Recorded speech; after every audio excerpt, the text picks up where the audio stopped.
Anna wasn't supposed to be here. Not tonight. Not in this moment. Not staring at the house she once called home, parked across the street with her headlights off, her fingers clenched tight around the steering wheel. The silence inside the car was deafening. The dashboard clock blinked, 11:42 p.m. Her sister thought she was asleep in the guest room. Her husband thought she was gone for the weekend.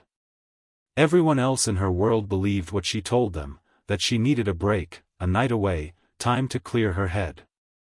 But the truth was, Anna didn't trust her instincts anymore. She didn't trust her heart. She didn't trust the man sleeping in their master bedroom, who hadn't stood up from a bed in 6 months. And yet, something had shifted. She could feel it. Like a low hum behind the walls of her life. Something she couldn't name, but couldn't ignore. And tonight, she needed answers. She took a breath, stepped out into the cold. The sidewalk shimmered from a recent rain, and the neighborhood was still, peaceful, even. It made the pounding in her chest feel loud. Too loud. Her keys jingled as she crossed the street, every sound feeling sharper than it should. She moved like someone sneaking into her own life. Reaching the porch, she hesitated. What if she was wrong? What if she walked inside and found nothing but her husband, still in his hospital bed, just as helpless and broken as he'd been since the accident? What if her gut had finally turned against her? But that question, what if I'm wrong, wasn't as frightening as the other one. What if I'm right? Her hand reached for the doorknob, then paused. She stepped aside, went to the side gate instead. Their spare key, hidden behind a loose brick in the garden wall, was still there, untouched. Her hands were shaking as she slid it into the lock and turned it. Click. The door creaked open. Darkness. She stepped inside. No alarms. No barking dog. Just the low hum of the fridge, the faint tick of the hallway clock, and the sound of her own breath, too shallow, too fast. The living room was dimly lit. A lamp flickered in the corner, casting long shadows against the hardwood floor. And that's when she saw it. A figure. No, two. Her breath caught. There, in the space she had vacuumed and dusted and wept in for half a year, stood her husband. Standing. Not seated. Not in a wheelchair. On his feet. Laughing. Laughing, and reaching out to touch a woman who wasn't her. Anna couldn't move. Her brain refused to accept what her eyes were seeing. Daniel, her Daniel, was supposed to be paralyzed from the waist down. Doctors said his spinal injury was permanent. She had seen the scans. She had helped him to the bathroom, lifted his body into the tub, wiped away tears when he cried over his lost independence. And yet, here he was. Shirtless. Healthy. Smiling. Whole. And that woman, tall, dark-haired, draped in one of Anna's silk robes, leaned into him like they had done this 100 times before. Anna backed away, her mind spinning. She didn't scream. Didn't confront. Something deeper held her back, something instinctive. Something dangerous. She turned and slipped out the door before they noticed her. Out into the cold night, down the porch steps, across the wet lawn, back into her car where she finally let herself exhale, short, choppy breaths, like someone learning to breathe for the first time. What the hell had she just seen? She gripped the steering wheel, staring at her reflection in the rearview mirror. Her face was pale. Her eyes wide. Her heart thudding like war drums. She had to think. Had to do something. But what? Tell someone? Who would believe her? She'd spent months convincing friends and family that her husband was a tragic figure, a brave soul fighting to live a normal life after the accident. Everyone adored him. Everyone pitied him. She pitied him. And now, he was standing in her living room, kissing another woman. She blinked. Once. Twice. And then she started the engine. But she didn't drive back to her sister's. Instead, Anna turned toward the hills, toward a place only 2 people in the world knew about. The lake house. It was an old fixer-upper they'd bought together before the accident. Quiet. Remote. No neighbors for miles. Daniel loved it for the fishing. Anna loved it because no one could reach her there. And now, that house might hold the key to everything. If Daniel was lying about the injury, what else had he hidden? Where did he go when she wasn't looking? What if the lake house wasn't just a retreat for peaceful weekends? What if it was where the lies began? The drive took nearly 2 hours, winding through dark back roads, trees looming like sentinels on either side. Anna's phone buzzed once. Daniel. Hey babe. Just checking in. Hope you're having a relaxing night. Love you. Her grip tightened. She didn't reply. It was after 2 a.m. when she reached the lake house. The gravel crunched beneath her tires as she pulled up. The porch light was off. No signs of life. She approached slowly, flashlight in hand. The door was locked. But she knew where the spare was, a hollowed-out piece of driftwood near the steps. Daniel's idea.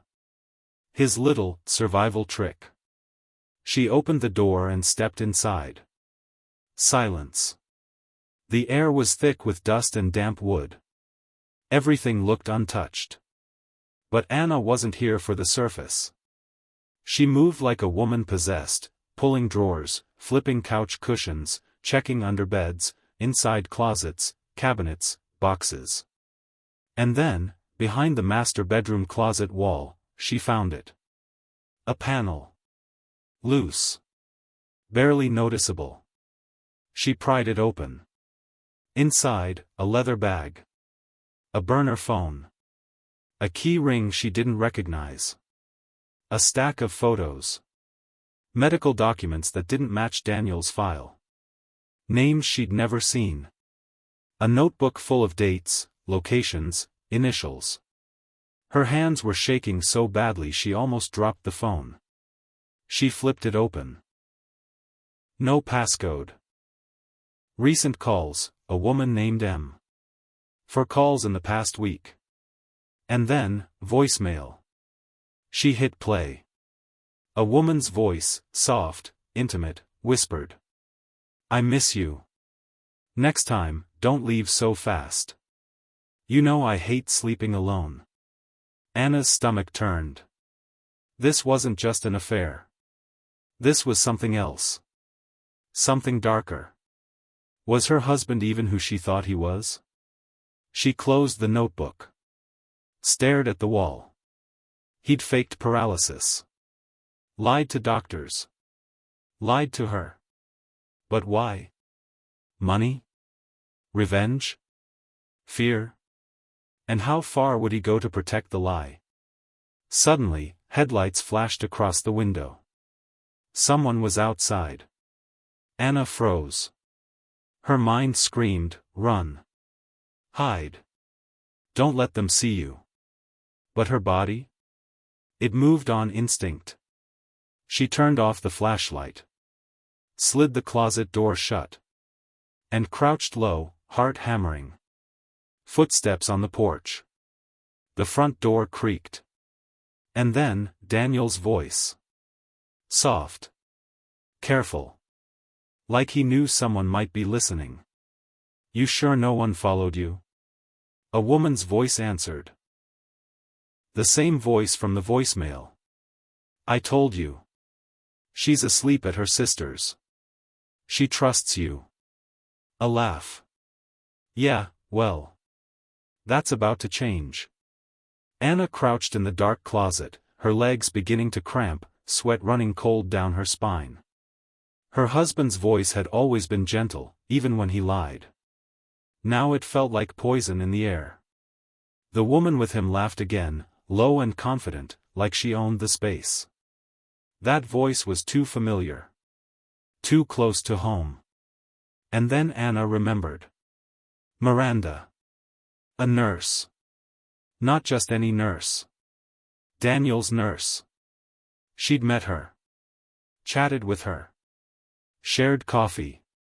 Thanked her for taking such good care of her husband. That silver necklace. The tiny crescent moon pendant. Miranda had worn it during every visit. Now she was wearing Anna's robe. Anna's stomach turned. She fought the urge to burst out, scream, confront them both. But something deeper, colder, held her still. They were planning something. She needed to hear it. She leaned closer to the crack in the closet door, careful not to make a sound. Daniel. The painkillers, she still thinks I take them. Miranda. She's practically been dosing you herself. Daniel. Exactly. She thinks I'm helpless. She's too trusting. Miranda. That won't last long. She's smarter than you think. Daniel. Doesn't matter. It's almost done.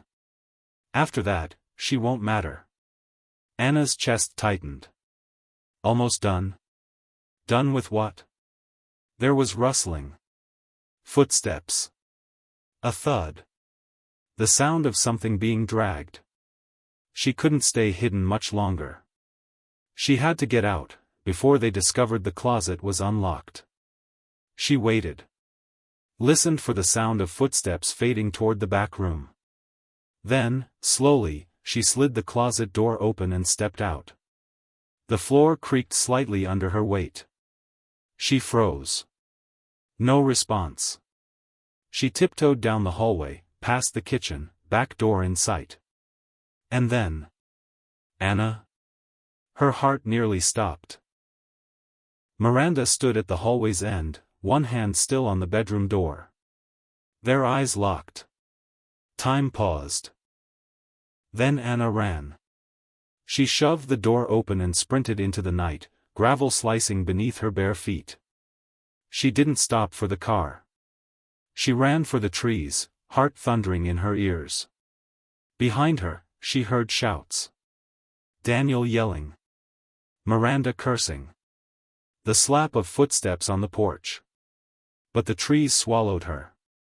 Branches scratched her arms. Her legs screamed in protest. But she didn't stop. Not until she reached the bend in the trail near the old boathouse, a place she and Daniel had once shared a picnic, years ago, when life still felt pure.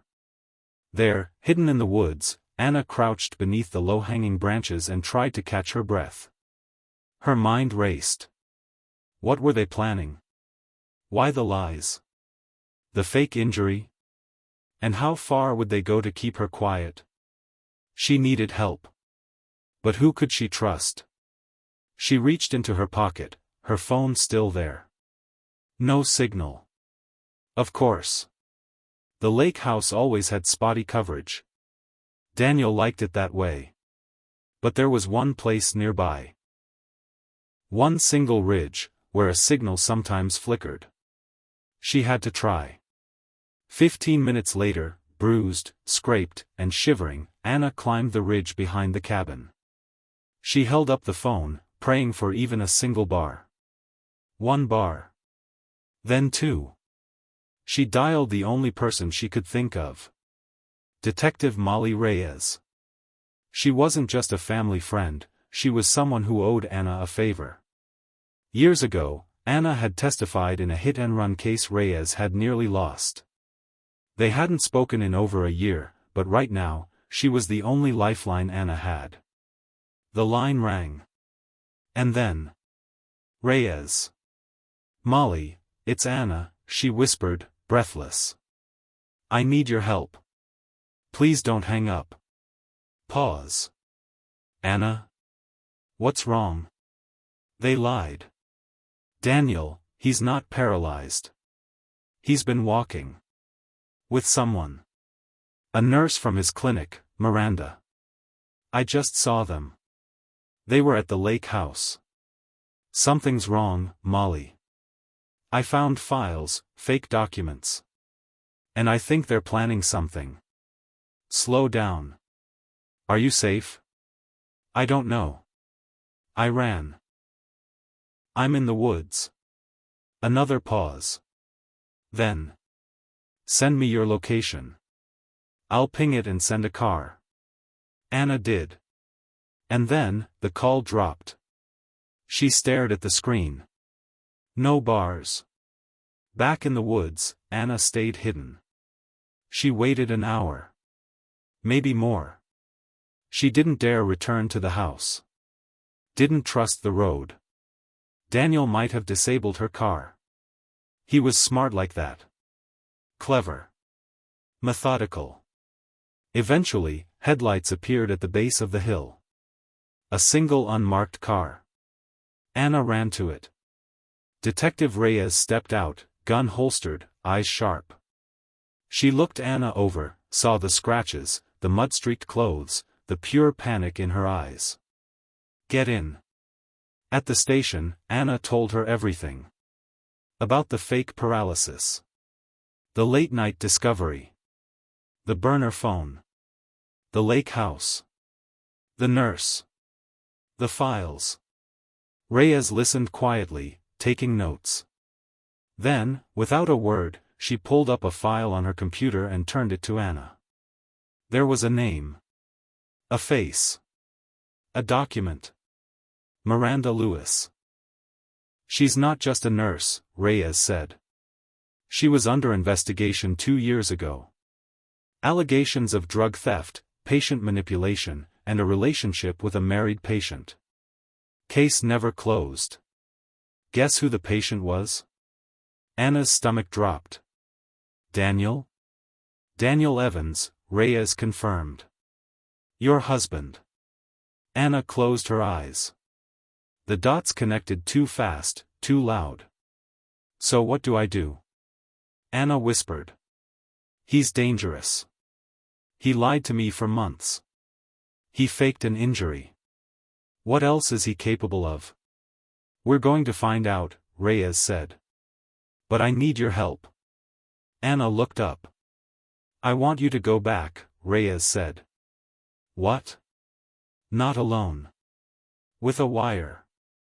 We need proof. Evidence. If he's planning something, anything, we need to catch him in the act. Anna's throat tightened. Go back into the house? Pretend nothing happened? Yes, Reyes said. Can you do that? Anna hesitated. She thought of all the times she had spoon-fed Daniel, washed his hair, cleaned his wounds. She thought of how he held her hand and whispered, "I'm sorry," when he cried himself to sleep. And she thought of him laughing in her living room, standing, healthy, holding another woman. Yes, she said quietly. I'll do it. 2 days later. Anna returned to the house like nothing had happened. Daniel greeted her with wide eyes and a warm smile.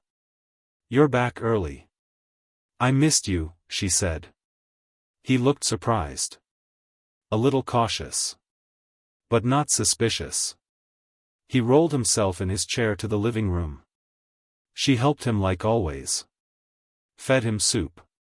Massaged his legs. The wire, hidden beneath her sweater, caught every word. That night, he said he wanted to talk about the future. She smiled, nodded, played the part. But inside, she was counting down the minutes. Waiting for him to slip up. And then, he did. Late that night, as she pretended to sleep on the couch, she heard the squeak of the chair. The slow creak of floorboards. And then, footsteps. Heavy. Sure.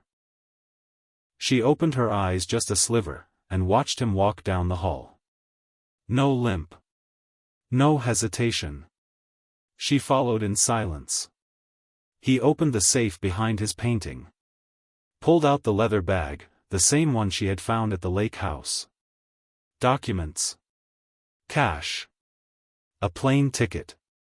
To Panama. In Miranda's name. And one more thing, a forged death certificate. Anna Evans. Anna stared at the folded paper in Daniel's hand like it was a loaded gun.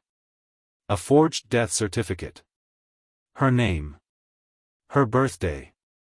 Her maiden name in the previous identity field. Date of death, April 12, just 2 days from now. Daniel didn't know she was watching. He moved with such ease, standing tall, walking around the study like he hadn't spent the last 6 months pretending to be paralyzed. His limp was gone. The soft-spoken man who cried in her arms had vanished, replaced by someone cold and calculating. Anna forced herself to step away from the hallway, back toward the couch. She had to play this perfectly. If Daniel or Miranda suspected even for a second that she knew the truth, she wouldn't live long enough to see what they were planning. Back in the living room, Anna tucked herself beneath the blanket, keeping her breathing steady. She listened as Daniel returned to his chair, pretending to groan softly, easing himself back into his old role, the helpless victim, the broken man. The next morning, she made him coffee. She smiled at him across the kitchen counter. She kissed his cheek. And every moment felt like a knife in her throat. Detective Reyes called the burner phone Anna had hidden in a box of cereal. It was safer that way. She didn't trust her regular phone, not after what she'd found. Daniel had installed a small tracking chip behind the case. She'd crushed it with a hammer the night she returned. Anna stepped outside with the cereal box in hand. "Go," she whispered into the phone. "You were right," Reyes said. "The death certificate is real. Forged. We traced the notary's stamp to a known identity syndicate. Daniel's been planning this for at least 6 months. I found the plane tickets. Panama. Under Miranda's name. That matches the offshore account trail we picked up last night. They're trying to disappear. What do I do?" Anna asked, her voice low. "Stay close to him. We're building the case. But it has to be airtight.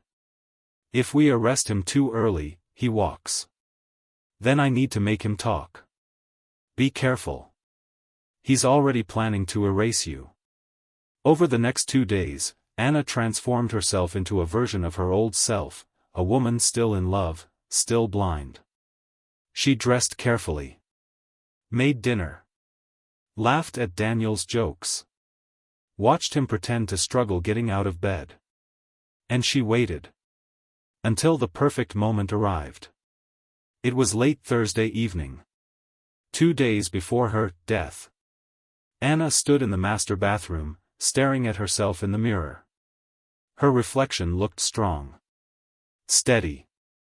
She thought of the woman she used to be. The loyal wife, the caregiver, the one who held on to hope while her husband cried himself to sleep. That woman was gone. Tonight, she would go deeper than ever. Into the belly of the lie. Anna walked into the study holding a photo album. Daniel looked up from his chair, pretending to be half asleep. "You okay?" She smiled. I've been thinking about us. About everything we've been through." He blinked, studying her face. "I don't know if we'll ever be the same," she whispered, sitting beside him on the couch, "but I want to try. I want to believe we still have a chance." Daniel hesitated, then nodded slowly. "I've made mistakes, Anna." Tears welled in her eyes, genuine this time, but for a very different reason. "So have I." She leaned her head on his shoulder. Her fingers slipped to the wire taped beneath her bra strap. "Can I ask you something?" she whispered. He nodded again. "When the accident happened, did you ever think it was a blessing in disguise?" Daniel tensed slightly. "How do you mean?" "I mean, you got to start over. You didn't have to pretend anymore. You got to leave everything behind." He chuckled, soft and strange. "You always did see through me."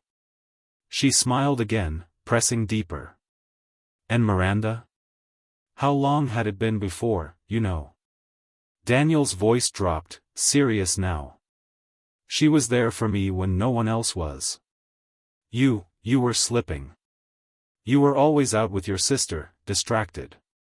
She listened. Anna felt rage bubble up, but she swallowed it. And now, she whispered. Now Daniel leaned close, his mouth against her ear. Now it's almost done. She didn't move. Once it's done, he whispered, we'll be free. She pulled back slightly. We? Daniel didn't hesitate. Miranda and me. He leaned forward, brushing her hair off her face like he hadn't just announced her murder plan. She'll have to disappear for a while. They'll think she died too. Just to be safe. But after that. And me? Anna asked, eyes locked to his. Daniel studied her. You were the best part of my life, Anna. But sometimes, the best parts fade. He kissed her forehead. And that was the moment she knew. He had already decided she wouldn't make it through the weekend. That night, Anna called Reyes again. He's going to do it this weekend. It's not just a theory anymore. We'll be ready, Reyes promised. One more day. Let him believe you're still in the dark. Anna sat in her room that night holding a picture from their wedding. The photo had yellowed slightly. Daniel was smiling, holding her hand under the summer sun. She remembered how safe he had made her feel. It was all a lie. Saturday. April 12th. The day on the forged death certificate. Anna woke early, heart pounding. Daniel made breakfast. Eggs.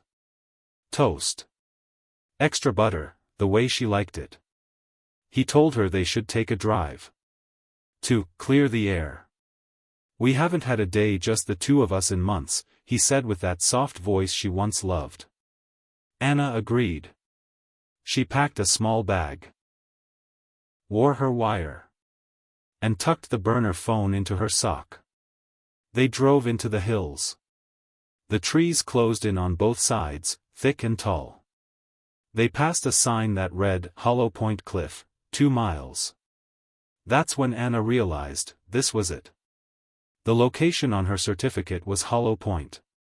The drop-off with no barriers, just rock and air. She played dumb. Isn't this where we used to hike? She asked. Yeah, Daniel said, smiling. Thought it'd be nice to walk one more time. They parked. Got out. Daniel walked, no cane, no limp, no hesitation. They reached the cliff edge in silence.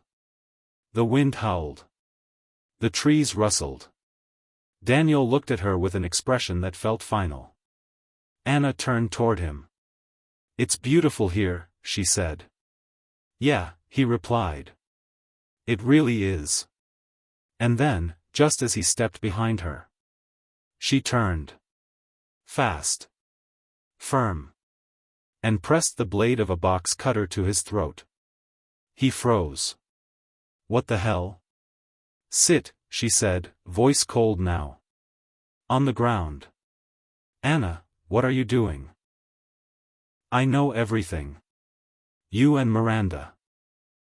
The fake injury. The plane ticket. The death certificate. He tried to stand. She pressed the blade harder. The cops are listening right now, she whispered. Say something smart. Daniel's face twisted. Rage. Then panic. You don't know what you're doing. I do, she said. And you're going to confess. Right now. He looked at the trees. At the road. Nowhere to run. Anna's hand shook, but not much. Start talking, Daniel. He opened his mouth. But then, a gunshot. Anna screamed. Daniel hit the ground. A figure burst from the woods. Miranda. Holding a gun. You stupid bitch, she snarled. You ruined everything. Anna froze. She had no weapon, just the box cutter. Miranda stepped closer. You think you're smarter than us? Anna stepped back, 1 foot from the cliff. Put it down, Miranda, she said. Shut up. She pointed the gun directly at Anna's chest. And then, a voice from the trees. Drop the weapon. Police. Reyes. And 3 officers behind her. Guns drawn. Now. Miranda froze. But only for a second. She turned the gun toward her own chest. No. Anna screamed. Too late. Miranda's body hit the forest floor with a dull thud. Anna froze in place, her breath caught somewhere between her lungs and her throat. Reyes rushed past her, shouting commands. Officers swarmed Daniel and pinned him down, cuffing him even as he screamed that he was the real victim. It was all her. Daniel kept yelling. Miranda made me do it. She threatened me. I was paralyzed, I couldn't even stop her. But Anna knew the truth. And now, she had to prove it. 3 hours later, Anna sat under harsh lights in a hospital waiting room, still in shock. Miranda was dead. Daniel was alive, and already working his lies into the narrative. Detective Reyes sat across from Anna, flipping through a folder thick with evidence. His lawyers are already spinning it, Reyes said. Claiming you were emotionally unstable, and Miranda orchestrated everything. I wore the wire, Anna said softly. He admitted it on tape. Yes, Reyes nodded, but he also said Miranda was the mastermind. He's playing the victim. Again. Anna felt the familiar burn of helplessness rising in her throat. So what happens now? We charge him. Attempted murder, conspiracy, insurance fraud, assault. But he's going to fight like hell. He thinks he can win. And if we don't play this smart, he might. The trial was scheduled for 4 months later. In that time, Anna stayed with her sister, Ava, avoiding the house she'd once called home. The memories were poisoned now, every corner whispering with betrayal. She met with prosecutors weekly. Reviewed recordings. Showed emails. Everything to prove that Daniel hadn't been a puppet, but the puppeteer.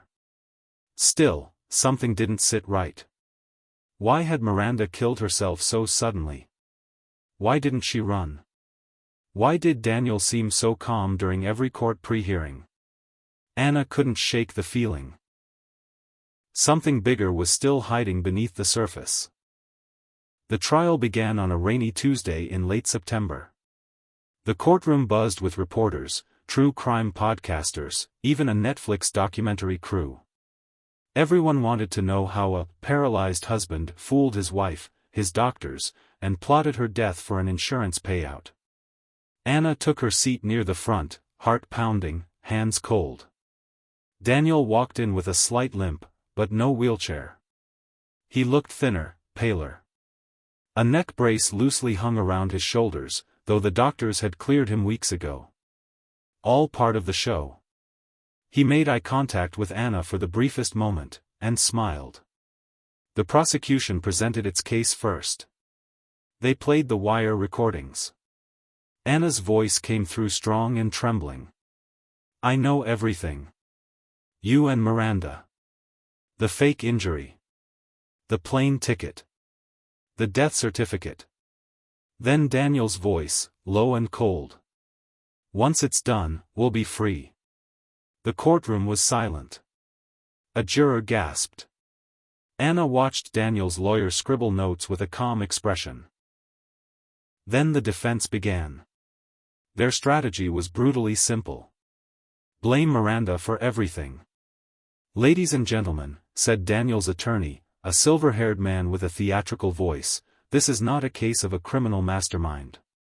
It's a case of a vulnerable man manipulated by a dangerous woman. He walked past the jury, pausing dramatically. Daniel was in physical therapy. Recovering from a terrible spinal injury. He was emotionally broken. And into his life came Miranda, a con artist, a master manipulator with a history of fraud in 3 states. Anna's stomach dropped. Fraud in 3 states? That had never come up in discovery. The lawyer continued. She forged the death certificate. She contacted the forger.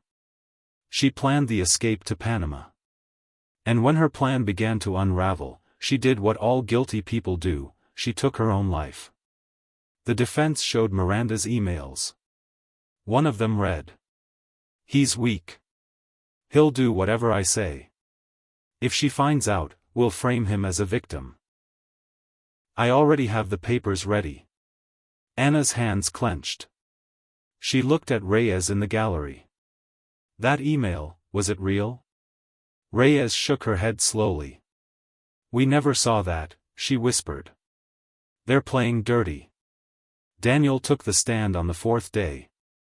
He wore a neck brace. Spoke in a soft, shaking voice. Referred to Anna only as, my dear wife. I loved her, he said, eyes glistening. But I was broken. I didn't know who to trust. Miranda told me Anna was cheating. That she was planning to leave me. She played with my mind. He looked at Anna. I'm sorry. I was weak. But I never wanted you dead. Anna couldn't hold back. She stood. Then why forge my death certificate, she shouted. Why buy plane tickets? Why? Order in the court, the judge barked. Anna was escorted out. That night, Reyes met Anna outside the courthouse. You were right to yell, she said. I would have done the same. Anna looked down at her phone. What if Miranda really was planning something bigger? She was involved, yes, Reyes admitted. But Daniel didn't just go along with it. We have more from the offshore account logs. Money transfers that only he could have initiated. Anna's voice dropped. Can we prove it in court? Only if we find the missing account holder's name. You think there's someone else? Reyes nodded slowly. Someone Miranda and Daniel were working with. Day 6 of the trial.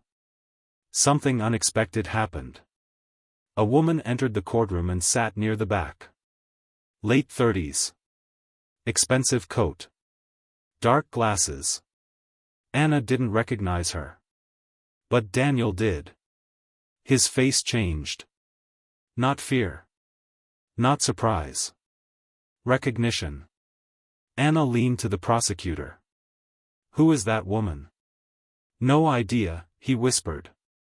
Later that evening, Anna followed the woman outside. She waited until the woman stepped toward a black car and then approached. Excuse me, Anna said. The woman turned, lowering her sunglasses. A soft accent. Can I help you? Do you know Daniel? The woman paused. Not anymore. Who are you? The woman hesitated, then spoke. The real question is, how well did you know your husband? She slipped something into Anna's hand. An envelope. Then she walked away. Inside the envelope was a photo. It showed Daniel. In Paris. Holding hands with Miranda. But the date? 3 months before the supposed accident. Anna's head spun. He was already walking. Already traveling. Already living a double life. With Miranda.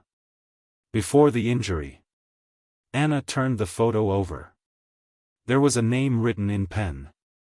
Lena. Ask her. Back in the courthouse, Anna gave the photo to Reyes. Reyes' jaw clenched. This changes everything. Can we still win? Anna asked. Reyes didn't answer. The final day of trial. Closing arguments. Daniel sat quietly, dressed in gray. No limp. No brace. The act was over. Anna stared at him as the prosecution showed the photo from Paris. Daniel didn't flinch. The jury murmured. But then Daniel's attorney stood. "Your Honor, we believe that photograph has been doctored. Unless there is testimony to verify it, it cannot be admissible." The judge looked at the prosecutor. "Well?" "No witness. Just an envelope from a ghost." The judge ruled the photo inadmissible. Anna watched Daniel smirk. That night, Anna sat on her sister's porch, holding the envelope. Everything was unraveling. The jury had gone to deliberate. They could come back with a lesser charge. Maybe even not guilty. Daniel might walk free. Her phone buzzed. A message from a blocked number. "He's not the only one lying. Meet me tomorrow. Bring the photo." Attached was a location. An old motel near the edge of town. Anna's mind reeled. The words kept echoing inside her like a scream in an empty room. "Miranda is alive." The woman, Lena, stood in the dim glow of the motel's porch light, her face unreadable. Anna clutched the photo tighter. Her voice cracked. "You're lying. I saw her body. I was there when—" "You saw what Daniel wanted you to see," Lena interrupted. She stepped forward. Slowly, deliberately. They planned the whole thing. Down to the blood. The gun. The fall. Anna staggered back a step. "No. No, I saw her body, cold. Covered in blood." "You saw a body. But it wasn't Miranda." Anna felt like the earth beneath her had disappeared. "You need to explain," she whispered. "Now." Lena pulled a small folder from her purse. Inside were more photographs, surveillance shots, hotel records, credit card slips. One of them was dated 2 weeks after Miranda's death. The image showed a woman in sunglasses boarding a private plane in Brazil. Hair color changed. Slimmer frame. But Anna could see it, the same eyes. "She used an old alias," Lena said. "Marla DeVoe. She's been spotted in Europe. South America. And last week, here." Anna shook her head slowly. "Why come back?" Lena's voice was low. "To finish what they started." "Daniel didn't betray one woman," Lena said. "He betrayed many. I was his business partner. We invested in properties together. He funneled money into offshore accounts, moved cash, falsified contracts." Anna narrowed her eyes. "And you just found your conscience now?" Lena gave a half-smile. "No. I lost everything. He wiped me clean, then disappeared. I tracked him for months. And that's how I found Miranda." Anna sat on the motel bench, her hands shaking. "Are you telling me," she whispered, "that she faked her own death to frame him, and now she's back to help him?" Lena paused. "No. She's back to kill him." Anna laughed. Not because it was funny. But because none of it made sense anymore. "I don't get it," she said. "They were lovers. Partners. Why would she want to kill him now?" Lena sat beside her. "Because Daniel turned on her first. He sold her out. Used her. And just like you, she found out too late." Anna stared ahead into the night, the silence between them thick and heavy. "And now?" "Now she's cleaning up loose ends. Which makes me one of them," Anna said. Lena nodded once. "Yes. That's why you need to disappear for a while. Let her come for him." Back at her sister Ava's place, Anna sat awake all night. Photos spread across the bed. Voice memos on her phone. Email printouts. Her mind was a storm. Miranda was alive. Daniel knew. But Daniel wasn't in control anymore. Miranda was hunting him, and maybe her too.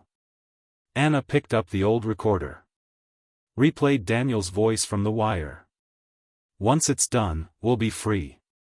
Not once she's done it. The plan had never been about just Anna. It had always included Miranda's vanishing act. And now, maybe, she wasn't done. The next morning, a call came. Detective Reyes. Her voice was tight. Urgent. Anna. You need to come to the station. Now. Why? What happened? There's been a break-in. At your house. My house? I haven't been there in months.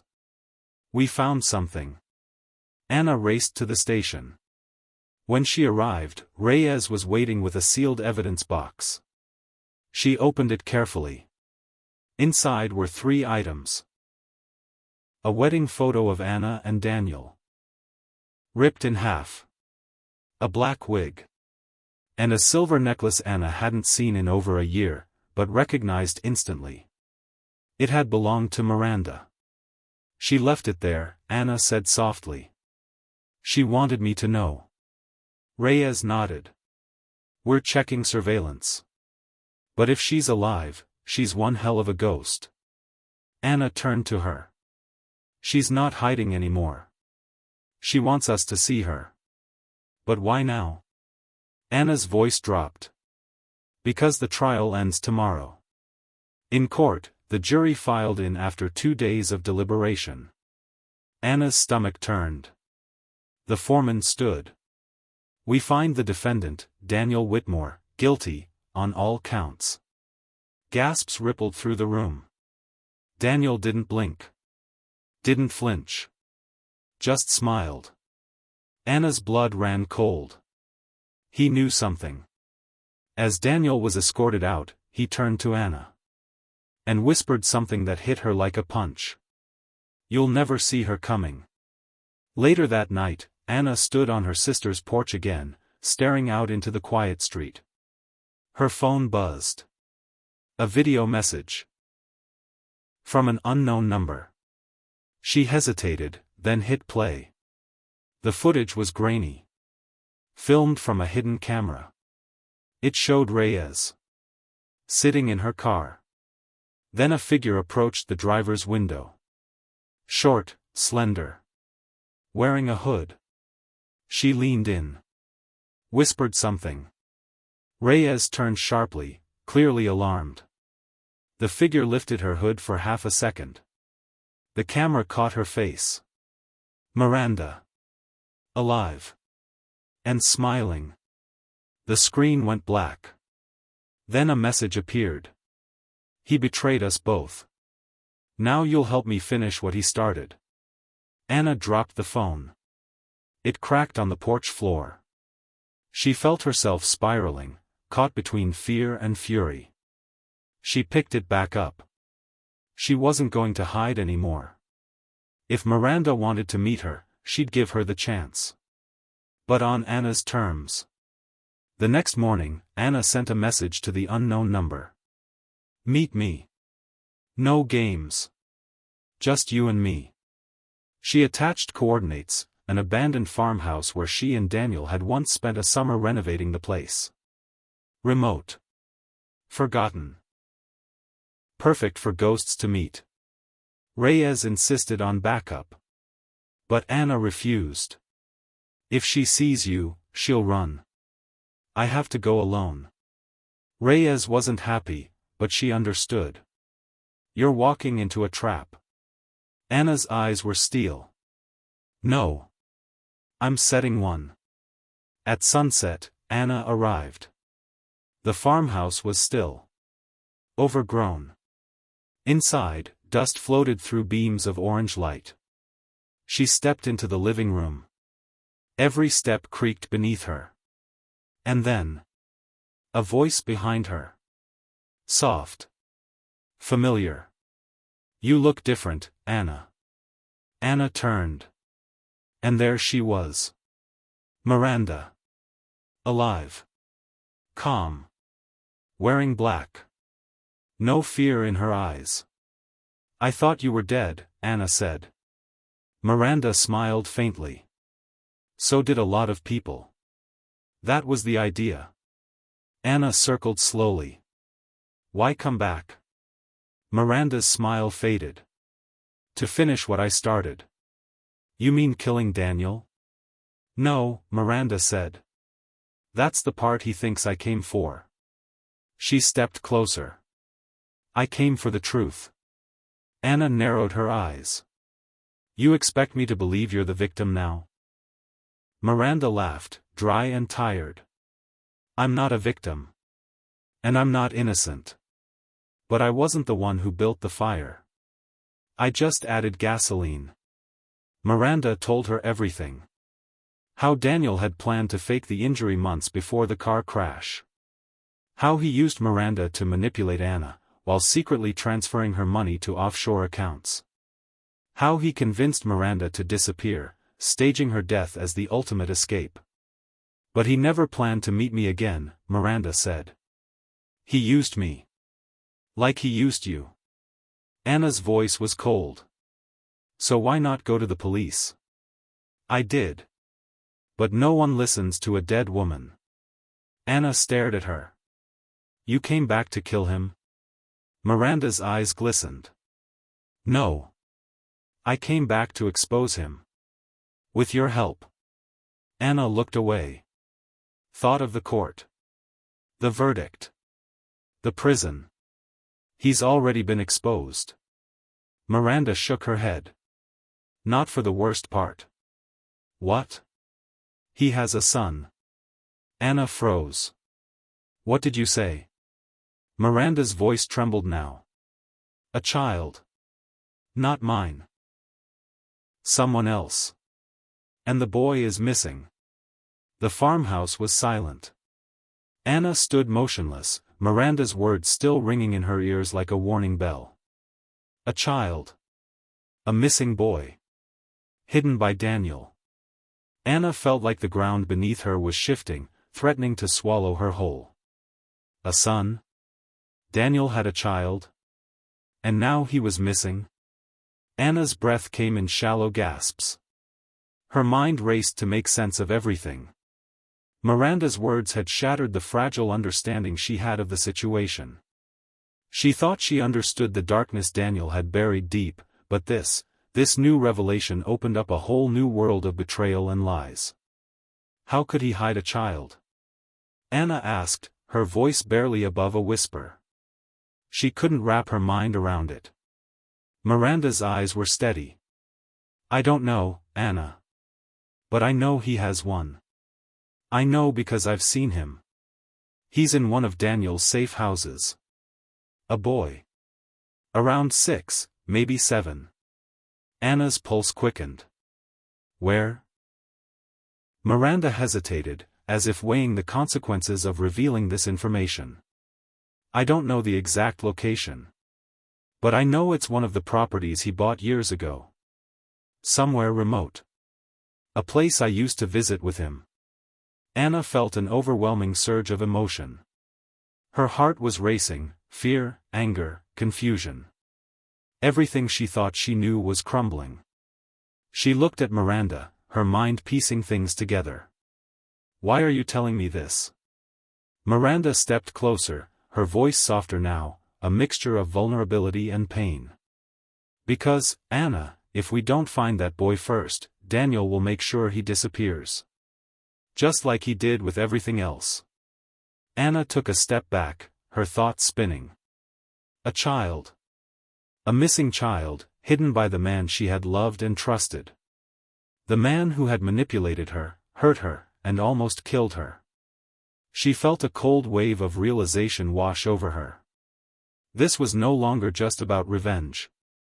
This was about saving an innocent life. I can't let him get away with this, Anna said, her voice firm with determination. I have to find him.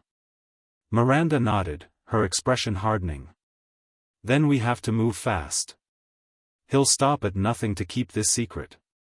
Back in the car, the air was thick with tension. Anna drove, her eyes focused on the road ahead, but her mind was far away, on the boy, on Daniel, on everything that had brought her to this moment. Miranda was sitting beside her, staring out the window.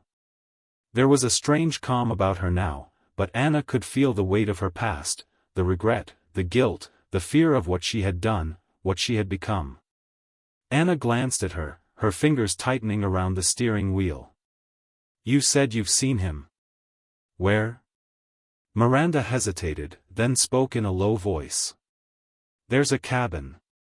It's one of Daniel's places, he used it when we were working together. I think it's where he's keeping the boy." "Where is it?" "About an hour outside of town. In the woods." Anna didn't hesitate. She floored the accelerator, her eyes narrowing. She wasn't going to wait any longer. She was done being manipulated by Daniel. It was time to put an end to his games. And if there was a child involved, there was no way she was walking away without answers. The drive was long, the forest growing denser the further they went. Anna's hands gripped the wheel tighter as the silence between them stretched on, broken only by the occasional snap of a twig under the tires. Miranda sat next to her, her face unreadable. Anna wondered what she was thinking. The woman had once been complicit in Daniel's schemes, but now she was helping Anna, leading her to the truth. Was it guilt that drove her? Or something else? Anna couldn't tell. Finally, they arrived at a small, weathered cabin hidden deep in the woods. The place looked abandoned, but Anna wasn't fooled. Daniel had always been meticulous about his hiding spots, always one step ahead. They parked the car a little ways down the dirt road, out of sight. Anna's heart was pounding in her chest as she opened the door, her feet crunching on the dry leaves as she stepped out of the car. "Stay here," Anna said to Miranda, her voice hard with resolve. "I'll go in alone." "No," Miranda said, her voice firm. "You can't do this by yourself. Not after everything that's happened. I'm coming with you." Anna hesitated. But in that moment, she knew that Miranda was right. They were in this together now.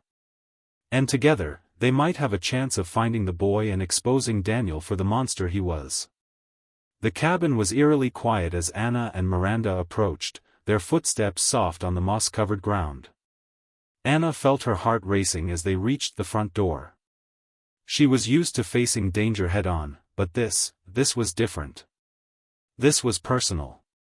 Anna reached for the door handle, but before she could open it, a loud creak echoed from inside. She froze. "What was that?" Miranda whispered, her eyes wide. Anna motioned for silence, her breath caught in her throat. She didn't know what to expect. But she had prepared for this moment, prepared for the worst.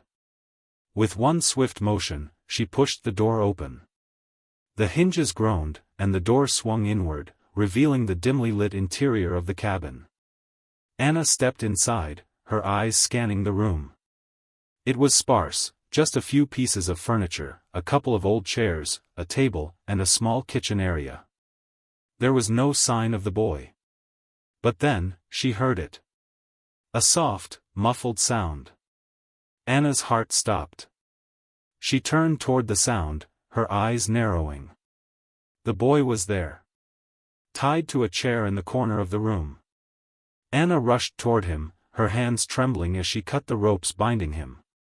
He was thin, pale, his clothes dirty and torn, but his eyes were wide with fear as he looked up at her. "It's okay," Anna whispered, her voice soft but urgent. "You're safe now." The boy's eyes welled up with tears, but he didn't speak. Anna could see the fear in his eyes. He had been through hell. Miranda stepped forward, her expression conflicted. She bent down to the boy's level, her voice gentle. "What's your name?" The boy's voice was barely a whisper. "Liam. Liam." Anna's heart clenched as she reached out to him, pulling him into her arms. He was so small, so fragile. But there was no time to waste. Daniel could be back at any moment. "We have to go," Anna said urgently, looking at Miranda. Now. They moved quickly, but just as they reached the door, a voice stopped them in their tracks. You think you can just walk away? Daniel's voice was low, menacing, from behind them. Anna turned, her stomach twisting. Daniel stood in the doorway, a gun in his hand, a cold smile on his face. His eyes locked onto Anna's, and for a moment, everything seemed to stop. The past, the lies, the betrayal, it all crashed down on her in an instant. You think you can save him? Daniel sneered.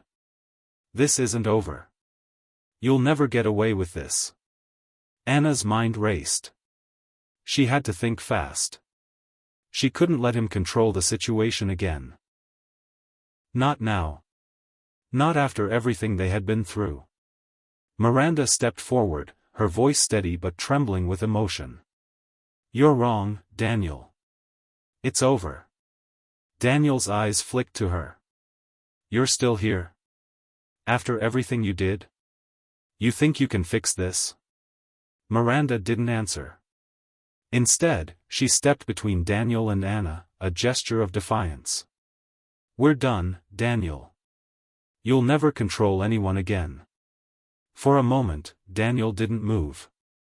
Then, with a snarl, he raised the gun. But before he could fire, a loud bang rang out. Daniel's gun dropped to the floor with a clatter. Reyes stepped into the doorway, her own gun drawn. Don't move, Daniel, she said, her voice firm, unwavering. It's over.